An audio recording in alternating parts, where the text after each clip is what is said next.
tooth for tooth. The Israelite had the right to demand retributive justice in accordance to the injury that he suffered.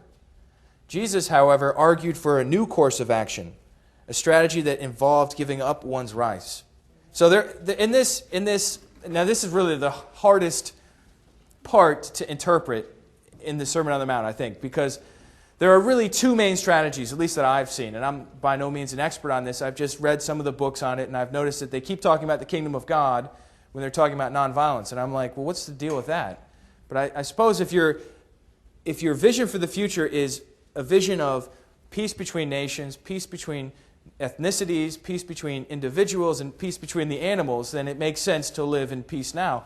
But we'll get to that. One strategy for this non-resistance section is to say Jesus is arguing for passive non-resistance. And this we could call like the Amish interpretation. A lot of Anabaptists have this interpretation. And so someone who holds to the view of passive non-resistance will say, if somebody attacked my wife and family, I would literally do nothing. I would stand there and watch it happen. That's the passive non-resistance point of view. To a battered wife, they would give the advice, turn the cheek, even if it makes you into a punching bag. That's the passive non-resistance point of view. The second interpretation that I've run into a lot on this is to somehow find an exemption or reinterpretation of what Jesus is saying. So you'll find commentaries saying things like, well, when Jesus was saying turn the cheek, he meant it in your heart. That in your heart you turn the cheek, but in real life, in practical situations, you knock the guy out. But in your heart you turn the cheek. And that's, since Augustine, been a mainstay of interpretation on this. Another standard way to get out of this or to lessen the force of it is to say, well, in my own personal life, I'm to turn the cheek. If somebody flips me off in the car, I won't do it back to them, right? I'll turn the cheek, so to speak, in that way.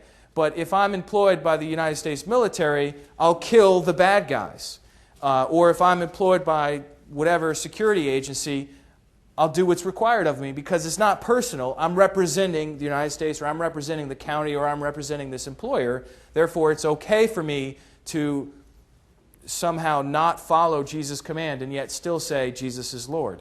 That's a very standard interpretation of this. But it's my challenge to you, my proposition to you, that there's a third way to read this paragraph.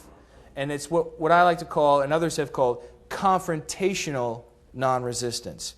And so the idea of confrontational non-resistance is that you confront the oppressor non-violently, and in so doing show him how brutal he really is. So we have to do some work on this word resist here.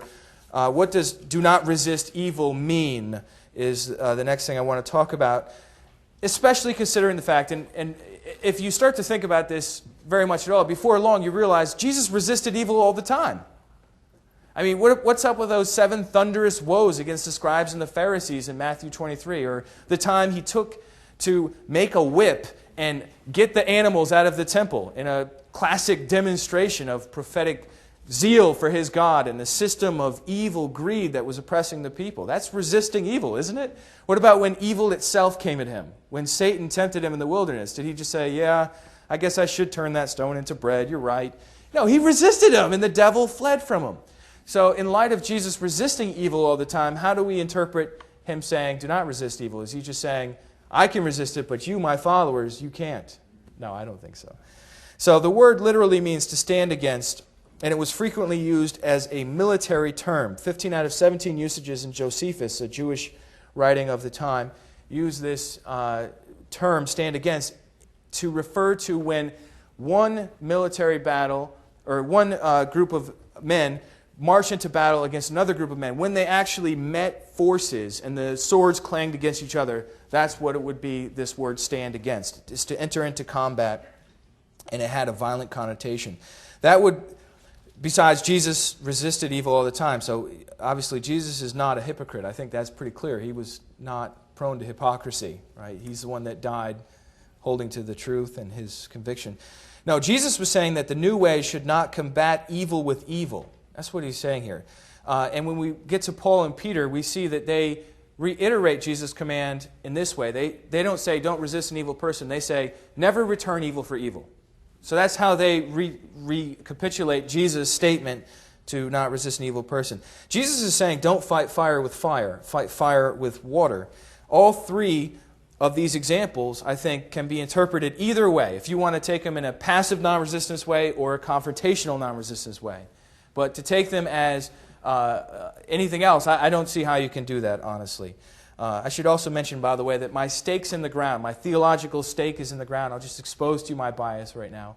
In the statement, Jesus is Lord. That's where I'm at. So if Jesus says do something, I'm going to do it. Okay, so somebody mentioned to me, well, what are you going to do if Jesus comes back and commands you to fight in his army in Revelation 19? I say, I'll do whatever he says. He's the Lord. That's what Lord means. You know what I mean? So that's where my theological stake is planted. So if you can show me that Jesus said something different, I'd be interested in that during the question time. So there's this guy named Walter Wink. He's a professor, and he used to be at Union. Now he's somewhere else in New York City. And he has really done a lot of cultural work on these three examples Jesus gave. Isn't it great that he gave us examples? So he didn't just leave us with don't resist an evil person, then take off and go on to the next. He gave us three examples. So these examples, I take it, are explanatory to help us understand his statement.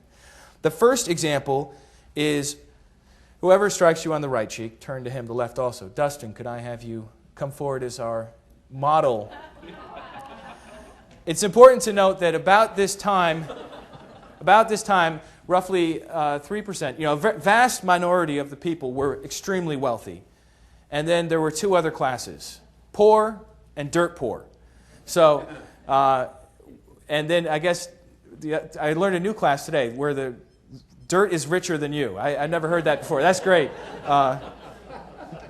But the idea is that in their society there was a vast difference between the haves and the have-nots. And in all likelihood, the people standing there at the Sermon on the Mount are the peasants. They're the people that don't have the money.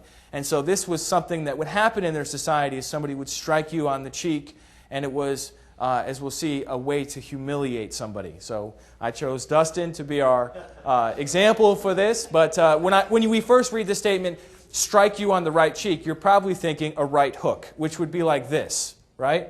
Now, which cheek is that of yours, Dustin? That's my left cheek. That's his left cheek, right? So you think, okay, it must be a left hook. That would hit his right cheek, right? But the left hand was only used for unseemly purposes in their culture. And to even gesture with it, according to Walter Wink, now he's studied this stuff, I haven't, but according to him, to even gesture with the left hand would bring shame on yourself, okay, in their culture at that time. So how am I going to hit this cheek with this hand? Backhand. I'm going to have to backhand him, right? And so when I... Stop taking pictures. Evidence. He's not nonviolent after all, that Finnegan. I've got evidence of him beating up Dustin, Stay just a while longer. We're almost done. Can you hold him? But so the idea is that a backhand is not used to inflict harm. Yeah, it would hurt, obviously, but it's not the sort of thing that you're using to kill somebody or beat somebody severely.